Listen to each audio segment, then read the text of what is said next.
इंदौर का रहने वाला एक लड़का एक व्यक्ति के जरिए दुबई कमाने के लिए जाता है। जिस शेख के यहाँ रहता था, उस शेख की एक खूबसूरत बेटी थी। उस शेख की खूबसूरत बेटी इस लड़के से बेपनाह मोहब्बत करने लगती है।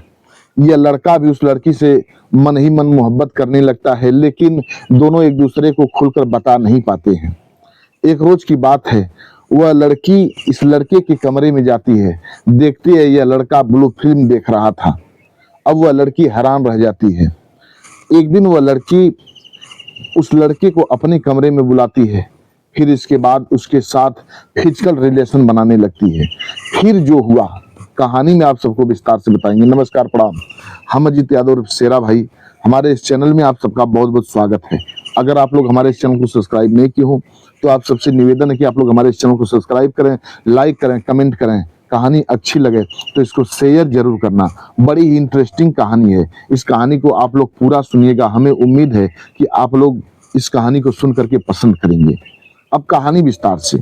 यह कहानी शुरू होती है इंदौर से। यहीं के रहने वाले एक व्यक्ति जिनका नाम बैजू राम होता है। बैजू राम की पत्नी का नाम शकुंतला देवी होता है। इन दोनों दंपत्ति के बीच में दो बेटा होते हैं। बड़े वाले बेटे का नाम कुलदीप होता है और छोटे वाले बेटे का नाम रौनक होता है। दोनों बच्चे बड़े ही खूबसूरत थे।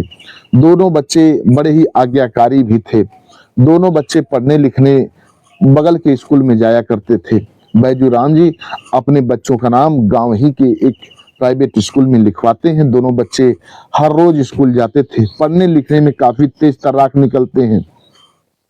अध्यापक लोग इन बच्चों से बहुत प्यार करते थे। धीरे धीरे समय बीत रहा था। जो बैजू राम थे, ये एक प्राइवेट स्कूल में चपरासी थे। उसी से जो आमदनी होती थी, पैसा आता था, उसी से घर का खर्च चलता था। धीरे धीरे समय बीत रहा था। सभी लोग खुशहाल थे। एक रोज की बात है, ये बैजू राम जी शाम को खाना खाकर सोते हैं। पता नहीं उनको रात को क्या हुआ, उनकी मौत हो जाती है। बैजू राम की मौत हो जाती है। जब सवेरा होता है, उनकी पत्नी शकुंतला देवी जाकर के देखती हैं, उनको जगाने के लिए जाती हैं। जब जगाने के लिए जाती हैं, देखती हैं कि उनकी मौत हो चुकी है, बैजू राम की मौत हो चुकी है। अब शकुंतला देवी रोने लगती हैं। जब शकुंतला देवी रोने लगती हैं, तब उनके दोनों बच्चे उठ करके दौड़ करके वहां आते हैं। दोनों बच्चे जब देखते हैं, दोनों बच्चे भी चीख चीख करके रोने लगते हैं। इधर चीख पुकार सुन करके गांव के लोग इकट्ठा हो जाते हैं। गांव के लोग जब इकट्ठा हो जाते हैं, देखते हैं बैजू राम जी मृत पड़े हैं। तब गांव के लोग हितई नतई के लोगों को फोन लगाते हैं, बुलाते हैं कि बैजू राम की मौत हो चुकी है, आप लोग आइए। हितई नतई के लोग आते हैं। तब गांव के लोग सभी लोग मिल करके बैजू राम को श्मशान घाट पर लोग लेकर के जाते हैं। श्मशान घाट पर जाने के बाद उनकी अंत्येष्टि क्रिया करते हैं। अंत्येष्टि क्रिया करने के बाद फिर कुलदीप और सभी लोग घर पर आते हैं। कुलदीप अपने पिता की 13वीं संस्कार किसी तरह से करता है। 13वीं संस्कार करने के बाद वह लड़का कुलदीप एक होटल में काम करने लगता है। दिन भर पढ़ाई करता था और शाम को 6 बजे से रात 12 बजे तक होटल में काम करता था। वेटर का काम कभी करता, और जब सभी लोग खा करके चले जाते, जब कस्टमर नहीं आते थे, तब वह बर्तन मांजता था। 12 बजे रात को खाली होता था, फिर अपने घर पर आता था। फिर 6 घंटा सोता था। जब सवेरा होता था, उठता था। उठने के बाद फिर नित्य क्रिया करने के बाद स्कूल जाता था। जो होटल में काम कर रहा था, उससे जो आमदनी हो रही थी, जो पैसा मिल रहा था, वेतन मिल रहा था, उसी से अब पूरे घर का खर्च चल रहा था। वह कुलदीप पूरे घर की जिम्मेदारी उठा लेता है, साथ ही साथ अपनी पढ़ाई भी करता है। धीरे धीरे समय और आगे बढ़ता है। अब कुलदीप इंटर की पढ़ाई कंप्लीट कर लेता है। जब कुलदीप इंटर की पढ़ाई कंप्लीट कर लेता है, तभी एक रोज कुलदीप अपने एक दोस्त से बात करता है। उसके दोस्त का भाई दुबई में कमा रहे होते हैं। कुलदीप कहता है कि दोस्त, अगर अपने भाई से तुम बात करते तो मैं भी तुम्हारे भाई के साथ दुबई जाता और मैं भी पैसा कमाता। हमारे घर के हालात अच्छे नहीं हैं। अब मैं पढ़ाई नहीं करना चाहता हूँ। अगर मैं आपके भाई के साथ दुबई जाता तो मैं भी अच्छा पैसा कमाता और हमारे घर के हालात बिल्कुल सुधर जाते। जब उसका दोस्त इतनी बात सुनता है, तब उसका दोस्त अपने भाई से बात करता है। उसके दोस्त के भाई का नाम महेश होता है। महेश दुबई में कमा रहे होते हैं। अब जो कुलदीप का दोस्त था अपने भाई से कहता है कि भैया, हमारा दोस्त कुलदीप बहुत परेशान है, इसके घर की स्थिति बिल्कुल ठीक नहीं है। ये दिन भर पढ़ाई करता है और रात को होटल में काम करता है। उसी से जो आमदनी होती है घर का खर्च चलाता है। इसकी स्थिति सही नहीं भैया, इसको अपने साथ अगर आप दुबई लेकर के जाते तो बड़ा अच्छा होता। जब इतनी बात महेश सुनते हैं तो कहते हैं ठीक है, मुझे कुलदीप से बात कराओ। अब कुलदीप का दोस्त कुलदीप से बात कराता है। महेश बात करते हैं और महेश पूछते हैं कि तुम्हारा पासपोर्ट है, कोई हुनर सीखे हो? तब कुलदीप कहता है कि भैया, होटल में काम करता हूँ और खाना अच्छा बना लेता हूँ, और ऐसे तो कोई काम सीखा नहीं हूँ, केवल होटल में काम करते करते खाना बनाना सीख गया हूँ। जब इतनी बात महेश सुनते कहते हैं ठीक है, मैं एक शेख से बात करता हूँ और उसके घर तुम्हें खाना ही बनाना होगा। बात करता हूँ, अगर शेख मान जाएगा तो तुम चले आना। तुम अपना पहले पासपोर्ट बनवा करके रेडी रखो। और इतनी बात का करके महेश कहते हैं कि तुम अपना पासपोर्ट बनवा लो और मैं तुम्हें वीजा जल्दी से भिजवा देता हूँ। शेख से बात करता हूँ, अगर शेख मान जाएगा तुरंत वीजा मैं भिजवा दूंगा। इतनी बात कह करके फोन कट कर दिया जाता है। जो कुलदीप था अब बहुत खुश होता है। कुलदीप अपना पासपोर्ट बनवा लेता है। पासपोर्ट बनवाने के बाद इधर जो महेश था, कुलदीप के दोस्त का भाई महेश, जो दुबई में थे, कमा रहे थे, महेश एक शेख से बात करते हैं। शेख से कहते हैं कि शेख, हमारा एक रिलेटिव है जो कि आपके यहाँ नौकरी करना चाहता है, खाना बहुत अच्छा बना लेता है, अगर आपकी आज्ञा हो तो मैं उसको बुला लूं। वह शेख कहता है कि ठीक है, उसको तुम बुला लो, मैं वीजा बनवा करके देता हूं, तुम उसको बुला लो। कुछ ही दिन में वह शेख वीजा तैयार करा देता है और वीजा महेश को देता है। महेश उस वीजा को कुलदीप के पते पर भेज देता है। अब कुलदीप जब उस वीजा को पाता है बहुत खुश होता है। उस वीजा को, उस पासपोर्ट को अपनी माँ के कदमों में ले जाकर के रख देता है।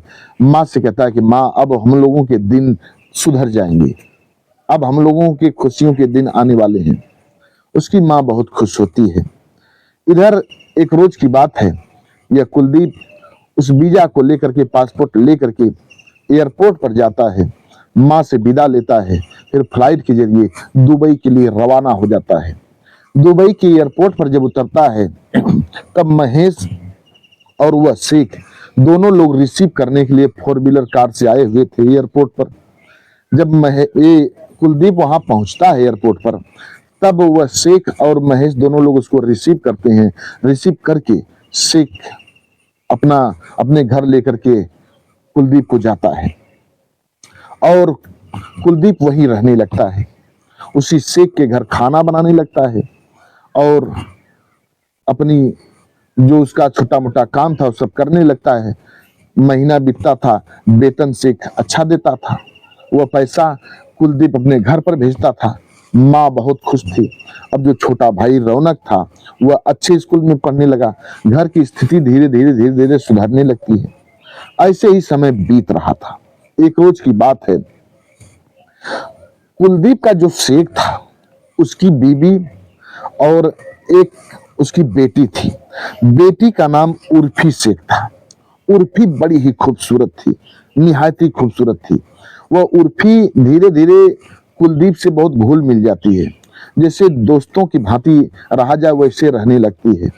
जैसे कोई काम होता था तो उर्फी खुद कुलदीप के साथ आती थी, करवा देती थी, और एक कुलदीप भी इस लड़की के साथ उस लड़की का हाथ बटा देता था। कोई उसका काम होता था तो कर देता था वो लड़का।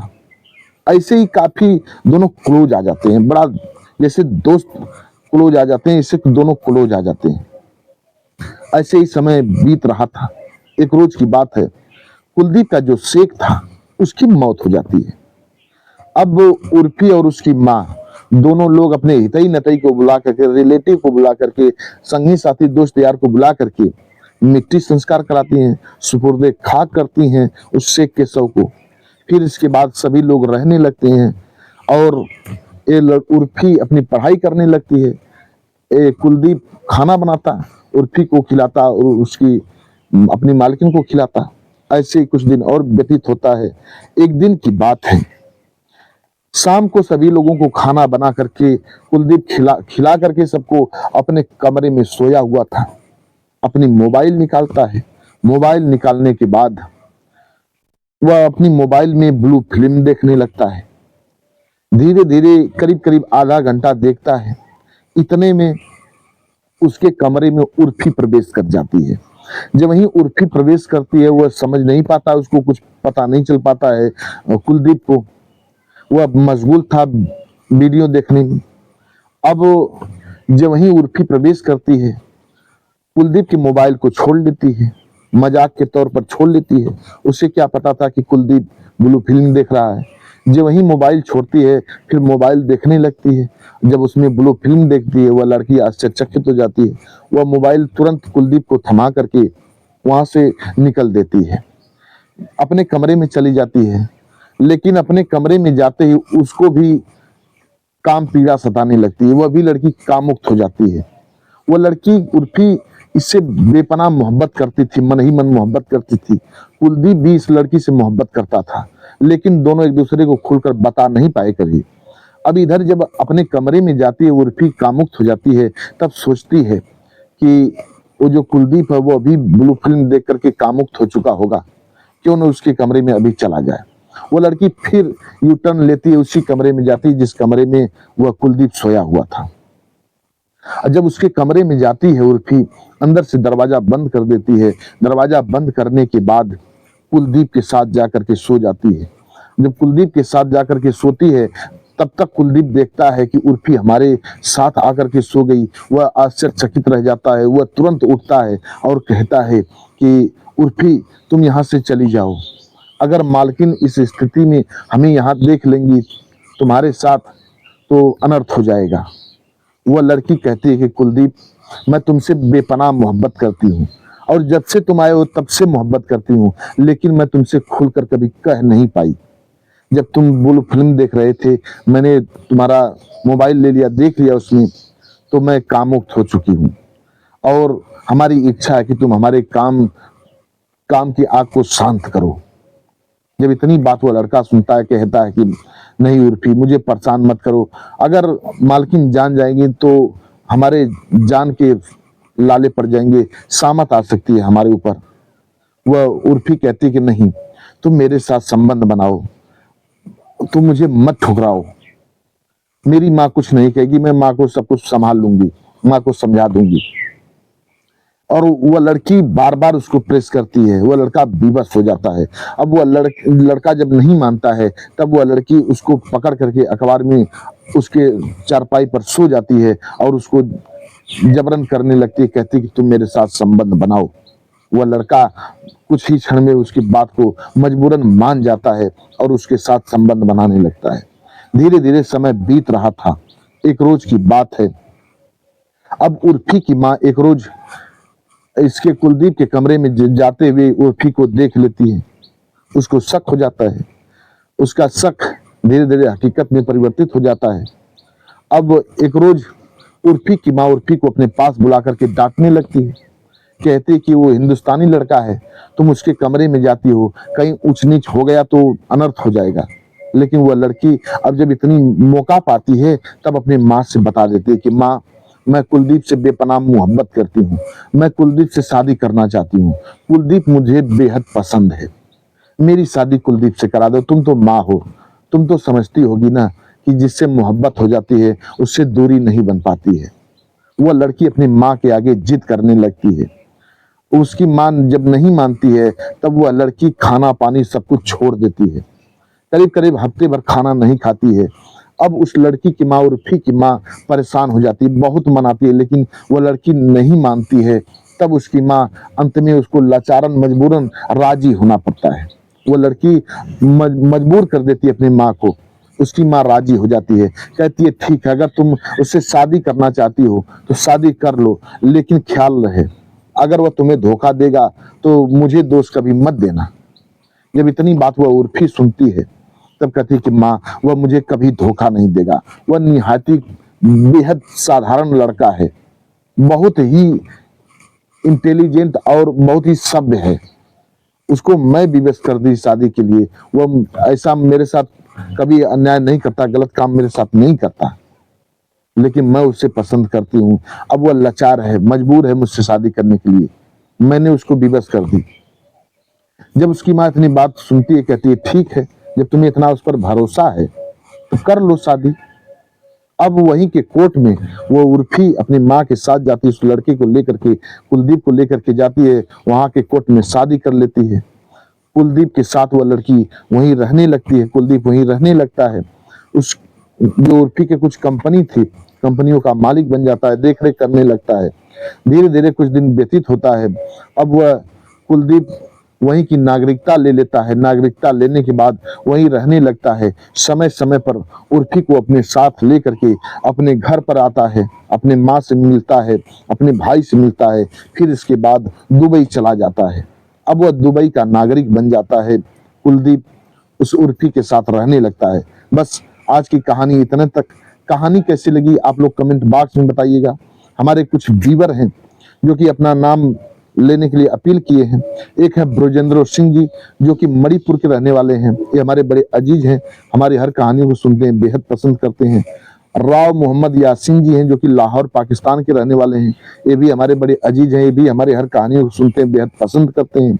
डॉक्टर राकेश सैनी जी हैं, ये हमारे परम मित्र हैं, ये बिजनौर के रहने वाले हैं, हमारी हर कहानियों को सुनते हैं, बेहद पसंद करते हैं। श्रवण मौर्य जी हैं, ये भी हमारी हर कहानियों को सुनते हैं, पसंद करते हैं, कच्छ गुजरात से हैं। ये लोग अपना नाम बुलवाने के लिए अपील किए थे, हमने बारी बारी से इन लोगों का नाम लिया।